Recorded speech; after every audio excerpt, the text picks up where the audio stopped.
Bonjour à tous et bienvenue sur Centaure Investissement TV, la chaîne YouTube qui vous permet de faire les bons choix patrimoniaux. Aujourd'hui, on va profiter de l'été pour revenir sur une thématique que tout le monde connaît, l'assurance vie. L'assurance vie, tout le monde en a entendu parler, beaucoup, quasiment un Français sur deux possède aujourd'hui un contrat d'assurance vie. Pourtant, quand on pose la question, la plupart ne savent pas comment fonctionne la fiscalité, comment fonctionnent les options de leur contrat, ni si c'est un contrat individuel ou collectif par exemple, ce qui est très important en soi, ni même parfois qui est le bénéficiaire de son contrat.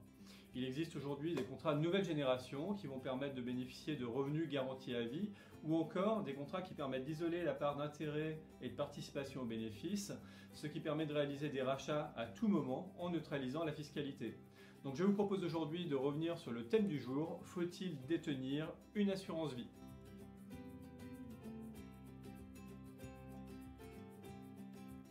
Effectivement, l'assurance vie reste le placement préféré des Français. Environ une personne sur deux possède un contrat et le conserve dans le temps.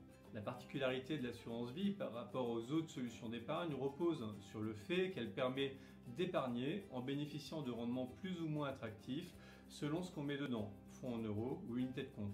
Elle permet également de transmettre son épargne à un ou plusieurs bénéficiaires au moment de son décès. Donc, quelles sont les principales caractéristiques de ce placement? Quels sont les différents types de contrats? Que peut-on mettre à l'intérieur? Quid des préjugés sur l'assurance vie? En résumé, l'assurance vie vaut-elle vraiment la peine d'être souscrite en 2020? Et puis, au fond, qu'est-ce qu'une assurance vie? On vous explique tout maintenant. En quelques mots, l'assurance vie se définit comme une solution de placement qui permet à un souscripteur de faire fructifier son épargne et de le transmettre dans un cadre fiscal avantageux aux bénéficiaires de son choix. L'objectif peut être simplement d'épargner, de se constituer un capital en vue de la retraite ou encore d'anticiper un projet immobilier par exemple.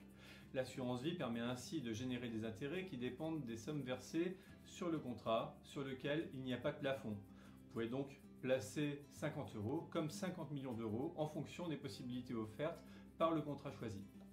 En cas de décès, le contrat s'arrête et capital et intérêts sont transmis aux bénéficiaires. Ces derniers peuvent être une ou plusieurs personnes, voire même une ou plusieurs associations désignées par le souscripteur. Tant qu'il est vivant, le souscripteur est libre de récupérer son capital et ses intérêts à tout moment. On note souvent une confusion entre assurance vie et assurance décès. Retenez que l'assurance vie est assimilée à un produit financier classique au même titre qu'un livret A par exemple. On y ajoute simplement une clause permettant de désigner un bénéficiaire en cas de décès, mais le souscripteur est libre d'en disposer à sa guise. L'assurance décès, quant à elle, entre dans le cadre de la prévoyance. La cotisation est versée à fonds perdu tant qu'il n'y a pas de décès sur une période donnée. L'objectif est de protéger financièrement un proche par le versement d'un capital déterminé au moment de la souscription. Et ce capital, lorsqu'il est versé, est exonéré de droits de succession, au moment du décès de l'assuré, bien entendu. Mais revenons-en à l'assurance vie. Ses avantages sont nombreux et il existe pléthore de contrats plus ou moins différents sur le marché. Certains proposent des revenus garantis à vie comme le variable annuities par exemple, d'autres permettent d'isoler les intérêts et la participation aux bénéfices différés pour neutraliser la fiscalité en cas de rachat, d'autres encore sont accessibles dès 50 € avec plus de 1200 unités de compte accessibles, etc., etc. Bref, ce ne sont pas les spécificités et les options qui manquent sur les bons contrats d'assurance vie. À ce titre, nous privilégierons les contrats individuels aux contrats collectifs qui ont des conditions générales susceptibles d'être modifiées sans votre accord. Pour les épargnants qui cherchent davantage de rendement, les unités de compte de l'assurance vie permettent de placer son argent sur des univers divers et variés comme l'immobilier, les obligations, les actions, les SCPI, les métaux précieux, les fonds flexibles, les nouvelles technologies, l'environnement, les trackers, les varants, etc. Toutefois, les unités de compte ne présentent pas de garantie en capital, contrairement aux fonds en euros, et sont donc susceptibles de connaître des pertes. Le gain sera en adéquation à la prise de risque. En cas de décès, le contrat d'assurance vie est exonéré de droits de succession dans la limite de 152 500 € par bénéficiaire pour l'argent placé avant 70 ans. En cas de rachat, c'est le nom donné au retrait que vous pouvez réaliser sur votre contrat, la fiscalité porte sur la part des intérêts que vous rachetez. Elle sera de 7,5% au-delà de la 8e année de détention plus les prélèvements sociaux. A noter, comme évoqué précédemment, que certains contrats permettent de neutraliser cette fiscalité en cas de rachat pendant une période pouvant aller jusqu'à 16 ans. En cas de besoin temporaire de liquidité, votre contrat peut vous permettre de bénéficier d'une avance, c'est-à-dire d'un prêt consenti par l'assureur qui se garantit sur le contrat. Cela peut permettre, selon les situations, de ne pas sortir l'argent de votre ou de vos contrats, surtout lorsque les rendements sont baissiers. En conclusion, les principales informations à retenir sont que l'assurance vie est une solution idéale pour placer votre argent et le transmettre comme vous l'entendez.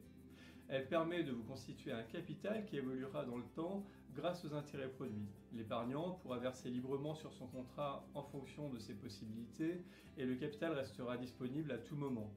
D'autre part, le temps permettra aux intérêts produits de bénéficier d'une exonération d'impôt sur le revenu. L'assurance vie évoque beaucoup de préjugés. Par exemple, il est classique d'entendre qu'elle est bloquée durant 8 longues années. C'est faux. Vous connaissez le livret A, l'argent que vous y déposez reste disponible à tout moment. Pour l'assurance vie, c'est pareil. La différence porte sur la fiscalité applicable aux intérêts qui peut paraître compliquée au moment d'un rachat. Elle sera plus importante durant les 8 premières années du contrat. Sachez que les gains ayant fait l'objet d'un retrait après 8 ans bénéficient d'un abattement annuel. 4 600 € d'abattement pour un célibataire et 9 200 € pour un couple marié ou pacsé. Notez également que certains contrats permettent de neutraliser cette fiscalité durant 8 ans, voire 2 fois 8 ans, en isolant les intérêts et en différant la participation aux bénéfices. C'est une particularité rare et extrêmement séduisante que peu de contrats ne proposent aujourd'hui. N'hésitez pas à nous contacter pour en savoir plus sur ce type de contrat. Autre préjugé, l'assurance vie est réservée aux plus âgés d'entre nous. C'est faux. Par exemple, à raison d'un versement de 70 € par mois sur une décennie à un taux de 4% brut moyen annuel, vous bénéficierez d'un capital au terme de 10 269 €. 4% en assurance vie, s'exclameront certains, c'est complètement réaliste. Il ne faut pas confondre contenant et contenu. L'assurance vie n'est pas systématiquement faite de fonds en euros qui ne sont plus rémunérateurs. C'est une enveloppe fiscale dans laquelle sont insérés différents supports comme les unités de compte ou encore de l'immobilier. On dit aussi que l'assurance vie ne rapporte plus rien.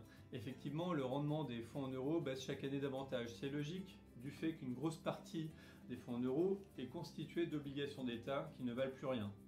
Pour optimiser les rendements de votre contrat, la prise de risque limitée, partielle ou totale en unité de compte sera incontournable, de façon diversifiée sur différentes classes d'actifs et différentes zones géographiques. Par exemple, il existe des supports en actions qui proposent plus de 10% en moyen annualisé depuis de nombreuses années, même si certaines années, ces mêmes fonds ont proposé un rendement négatif. Généralement, le temps donne toujours raison au marché. Citons par exemple Oddo BHF Avenir Europe, qui sera encore meilleur dans sa version GC, ou encore JP Morgan US Technologies ou DWS Gold and Precious Metal. Ces fonds éligibles à certains contrats d'assurance vie présentent de très bons rendements dans le temps, mais avec une forte volatilité et un risque de baisse importante. N'oublions pas que les performances passées ne préjugent pas des performances à venir. Il est donc essentiel d'adapter les supports à votre horizon de placement, à votre profil et à vos objectifs. On dit souvent aussi qu'il est inutile de verser sur son contrat après 70 ans. 30 500 €, c'est le montant de l'abattement sur les droits de succession qui vous est ouvert après 70 ans. Et ce n'est pas tout. En ce qui concerne les versements postérieurs à vos 70 ans, sachez que les droits de succession ne s'appliquent qu'aux primes versées et que tous vos gains bénéficient d'une exonération. Enfin, on dit que l'assurance vie peut être à fonds perdu. L'assurance décès aussi, connue sous le nom de contrat de prévoyance, représente une enveloppe constituée par le souscripteur afin de protéger financièrement ses proches à la survenue de son décès. Bien évidemment, lors du décès, le capital reviendra au bénéficiaire en exonération totale de droits de succession. L'assurance vie, quant à elle, a pour objectif la constitution d'une épargne. La récupération du capital et des intérêts n'est pas soumise à un événement particulier. Lorsqu'un décès survient pendant la durée de vie d'un contrat, tout comme dans l'assurance décès, le capital sera versé aux bénéficiaires dans le cadre fiscal optimisé de l'assurance vie. Voilà pourquoi elle est assimilée à tort à un contrat de prévoyance. Voilà, c'est tout pour aujourd'hui. Vous l'aurez compris, il est plutôt conseillé de détenir une assurance vie en 2020 et ce dès le plus jeune âge, ne serait-ce que pour prendre date fiscalement et se laisser du temps pour être sur des unités de compte dynamiques et bénéficier de gains plus importants.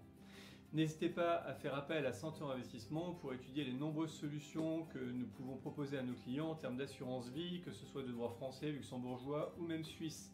Nous avons également la possibilité de créer pour nos clients des unités de compte en fonction de leur profil et de leur volonté de prendre des risques. Nous vous invitons à nous solliciter pour découvrir nos portefeuilles modèles et leurs performances classées par catégorie de prise de risque également. Nous reviendrons prochainement sur la thématique de l'assurance vie et plus particulièrement sur le risque qui pèse sur les fonds en euros.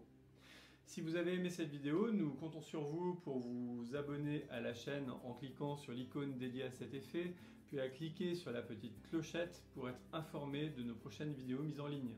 Rendez-vous également sur centaurinvestissement.com pour accéder à nos différents articles, sans oublier de vous inscrire à notre newsletter, la Centaure News. A bientôt sur Centaure Investissement TV. Bye bye.